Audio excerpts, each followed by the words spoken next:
आज का जो हमारा वीडियो रहेगा वो रहेगा बाल मनोविज्ञान के 25 महत्वपूर्ण कथन जो कि विभिन्न प्रकार के बाल मनोवैज्ञानिकों ने दिए। तो चलिए शुरू करते हैं। पहला, विकास एक सततता धीमी प्रक्रिया। यह कथन किसका है? पहला ऑप्शन जीन पियाजे, दूसरा स्किनर, तीसरा हल्लोक और चौथा वुडवर्ड। तो इसका जो राइट आंसर आएगा, स्किनर साहब ने ये बताया कि विकास सततता और धीमी प्रक्रिया। तो याद कैसे किया जाए? अब देखो, धीमी को इंग्लिश में क्या बोलते हैं? स्लो। स्लो यानी धीमा। अब स्किनर में भी देखते हो तो पहला वो एस आता है, तो एस से ऐसे रिलेट कर सकते हैं कि एस से धीमा, एस से स्लो, इस टाइप से। तो विकास सततता धीमी प्रक्रिया ये दिया है स्किनर साहब ने। प्रश्न क्रमांक दूसरा,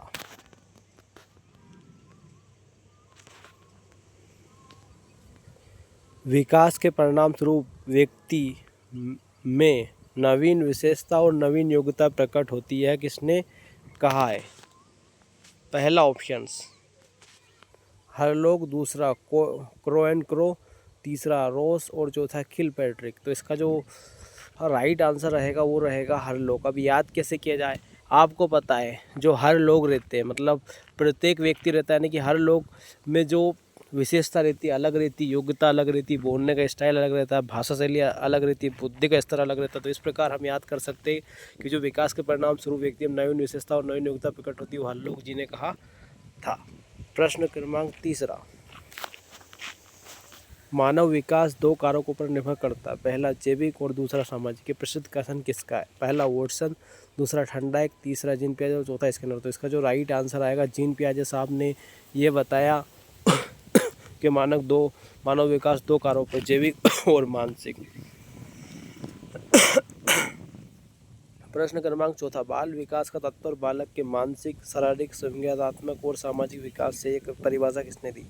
वेलेंटाइन ने, क्रो एंड क्रो ने, जर्सील्ड ने और स्टेक ने। तो इसका जो राइट आंसर आएगा, जर्सील्ड नामक वैज्ञानिक ने ये बताया कि बाल विकास जो है वो मानसिक, शारीरिक और संज्ञानात्मक सामाजिक विकास से। प्रश्न क्रमांक पाँचवा, 20वीं शताब्दी को बालक की शताब्दी कहा जाता है, ये कथन किसका है? पहला ऑप्शन एडलर का, दूसरा क्रो एंड क्रो का, तीसरा सिगमंड फ्राइड और चौथा स्टेनिल हॉल का। तो इसका जो राइट आंसर आएगा, क्रो एंड क्रो साहब ने बताया था कि जो 20वीं शताब्दी वो बालक की शताब्दी। अब याद कैसे करें? देखो, यहाँ पर भी शताब्दी दो बार है, यहाँ पर भी शताब्दी दो बार, इस प्रकार हम रेट कर सकते हैं को भी दो बार आया, ठीक है ना। प्रश्न क्रमांक छठा, शैशवा अवस्था को सीखने का आदर्श काल यह किसने माना है? वेलेंटाइन ने, वॉटसन ने, जॉन लॉक ने, कोलब्रुश ने। तो ये माना है वेलेंटाइन ने। वेलेंटाइन जो है उन्होंने शैशव को सीखने का आदर्श काल माना है। अब देखते हैं सातवां क्वेश्चन, बालक जो कुछ भी बनना होता है ये शुरुआत के 4 से 5 वर्ष में बन जाता है, प्रसिद्ध विचार किसका है? पहला ठंडाइक, दूसरा स्किनर, तीसरा सिगमंड फ्राइड और चौथा हरलोक। तो इसका जो राइट आंसर आएगा वो आएगा सिगमंड फ्राइड। अब याद कैसे करो?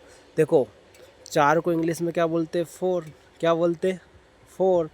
और 5 को क्या बोलते हैं? 5। तो ऐसे अपन याद कर सकते हैं सिगमंड फ्राइड। फ्राइड यानी फा से 4 और फा से 5। तो इसका आंसर आएगा सिगमंड फ्राइड।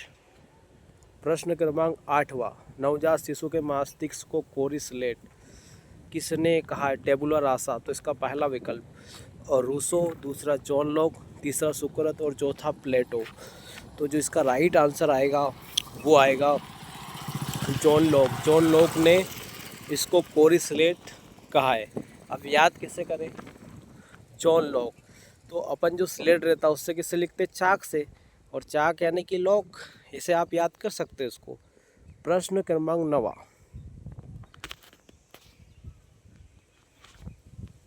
शैशवावस्था में सीखने की गति और विकास का दायरा बहुत तीव्र होता है, ये कथन किसका? पहला वाटसन का, दूसरा स्टेंग का, तीसरा रोस का और चौथा किलपैट्रिक का।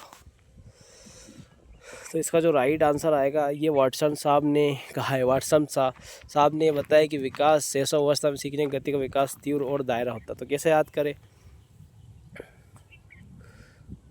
सन कितनी तेज़ी से निकलता है कि निकलता है? और वाटसन और संधि बहुत तेजी से निकलते, गति करते। इसी प्रकार हम इसको याद कर सकते हैं। प्रश्न क्रमांक 10वां,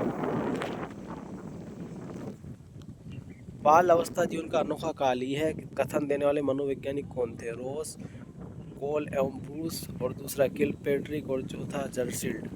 तो ये कहा था कोल एंड ब्रूस ने।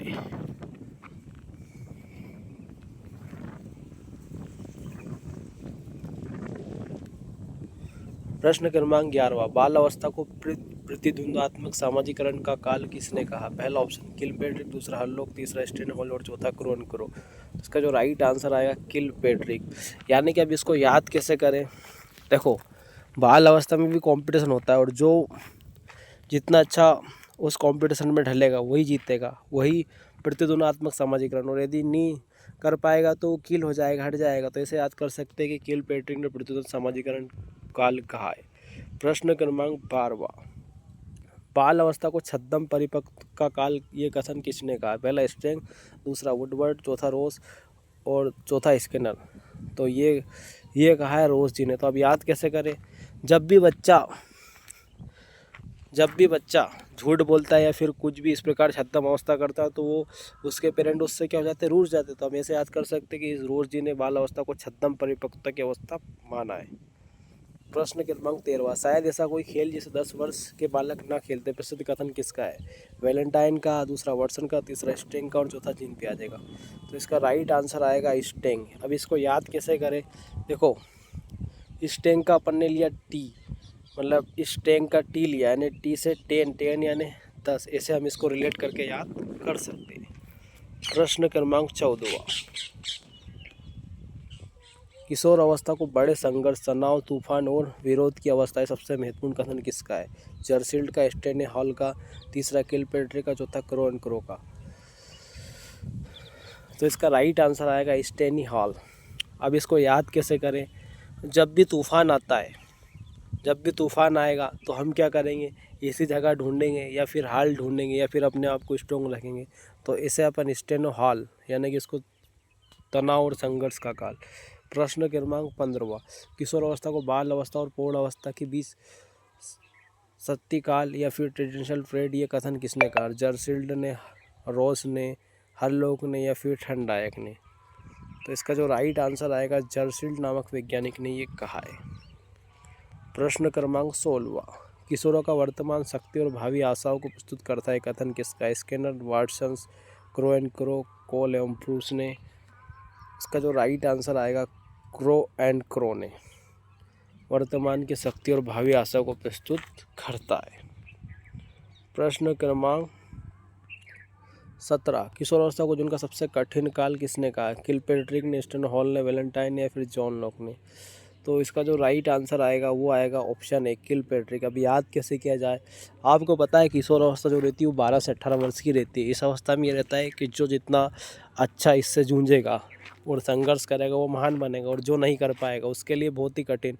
तो काठ है कठिन और का से किल, इस प्रकार हम इसको रिलेट करके याद कर सकते हैं। प्रश्न क्रमांक 18वां, मुझे नवजात शिशु दे दो, तुम जो चाहो उसे डॉक्टर, वकील, चोर बना सकते हो, व्यवहारवादी कथन किसका है? स्किनर साहब का, ठंडायक का, वाटसन का है, पावलो का। तो ये बोला है वाटसन साहब ने। वाटसन साहब को व्यवहारवाद का जनक कहा गया है। प्रश्न क्रमांक 19, अधिगम सीखना व्यवहार में उत्तरोत्तर अनुकूलन की एक प्रक्रिया, परिभाषा किसने दी? स्किनर ने, वुडवर्ड ने, क्रोनक्रो ने, गिलफोर्ड ने। तो इसका राइट आंसर आएगा स्किनर साहब ने। स्किनर साहब ने चूहे और प्रश्न क्रमांक 20, बुद्धि कार्य करने की एक विधि, कथन किसका है? टर्मन का, वुडवर्ड का, बीने का या फिर स्टन का। तो इसका राइट आंसर आएगा वुडवर्ड यानी कि देखो, वुड यानी वर्थ, वुड बुद्धि किससे बनती है? विजडम से बनती है। तो ऐसे अपन इसको रिलेट करके याद कर सकते हैं। प्रश्न क्रमांक 21वां, ज्ञान अर्जन करने की क्षमता बुद्धि है, किसने कहा है? वुड्रो ने, हिगमैन ने, वेक्सलर ने, स्पायरमैन ने। तो इसका राइट आंसर आएगा वुड्रो साहब ने ये बताया है कि जो ज्ञान है अर्जन करने की क्षमता बुद्धि, ये वुड्रो साहब ने बताया है। अब प्रश्न क्रमांक 22, नवीन परिस्थितियों को झेलने की मस्तिष्क की नमनीयता की भी बुद्धि, ये कथन किसका है? ठंडाई का, हिंगमैन का, प्याजे का, रोज का। अब देखो बच्चों, इसको कैसे याद करें? इसका राइट आंसर तो हिंगमैन है। तो हिंगमैन को याद कैसे करें? आपको ये पता है कि जब भी नवीन परिस्थिति रहती है तो उसमें अलग अलग प्रकार के व्यक्ति हीरो बन के निकलते हैं, तो हिंगमैन। प्रश्न क्रमांक 23, मनुष्य का विकास अनुवांशिक वातावरण का गुणनफल है, ये किसने सिद्ध किया? हेरिडिटी इन एनवायरनमेंट्स, मैक्वायर ने, गेल्टन ने, वुडवर्ड ने, डार्विन ने। तो जो इसका राइट आंसर आएगा वो आएगा वुडवर्ड साहब ने बताया। अब इसको याद कैसे कर? देखो, विकास और वातावरण, इस दोनों में वाह और वाह का कॉम्बिनेशन, इसमें वुडवर्ड में भी 2 बार वाह आ रहा है, तो ऐसे अपन इसको याद कर सकते हैं। प्रश्न क्रमांक 24वां, वंशानुक्रम माता पिता किससे संतान को प्राप्त होने वाले गुणों का नाम, ये परिभाषा किसने की? रूथ वेंडकिट ने, BN झा ने, जेम्स डेवन ने और वुडवर्ड ने। तो इसका जो राइट आंसर आएगा रूथ बेनेडिक्ट। तो इसको याद कैसे करें? आपको पता है कि जो वंशानुक्रम है वो माता पिता से शुरू से ही मिलता है, यानी कि बर्थ के टाइम पे। तो रूथ वेंथ से बनाएंगे अपन वर्थ, यानी कि वर्थ डेट ऑफ बर्थ, ऐसे। प्रश्न क्रमांक 25 और इस वीडियो का अंतिम क्वेश्चन, वातावरण यह भारी शक्ति जो हमको प्रभावित करती है, ये प्रसिद्ध कथन किसका है? एनस्टाटिस का, रोज का, वुडवर्ड का, स्किनर का। तो इसका जो राइट आंसर है रोज साहब। अब इसको याद कैसे करें? देखो, इसको याद कैसे करेंगे हम? जैसे मान लो एक मोहल्ले में बहुत सारे कुत्ते, अब यदि उस इलाके में दूसरा कुत्ता आएगा तो उनको रोज आएगा गुस्सा, तो ऐसे हम याद कर सकते हैं। यदि मेरा वीडियो आपको अच्छा लगे तो इस चैनल को सब्सक्राइब अवश्य करें और इस वीडियो को शेयर करें, ताकि और स्टूडेंटों का भला हो सके। और इसी प्रकार आपको इस प्रकार वीडियो मिलते रहेंगे। थैंक्स फॉर माय वीडियो, धन्यवाद।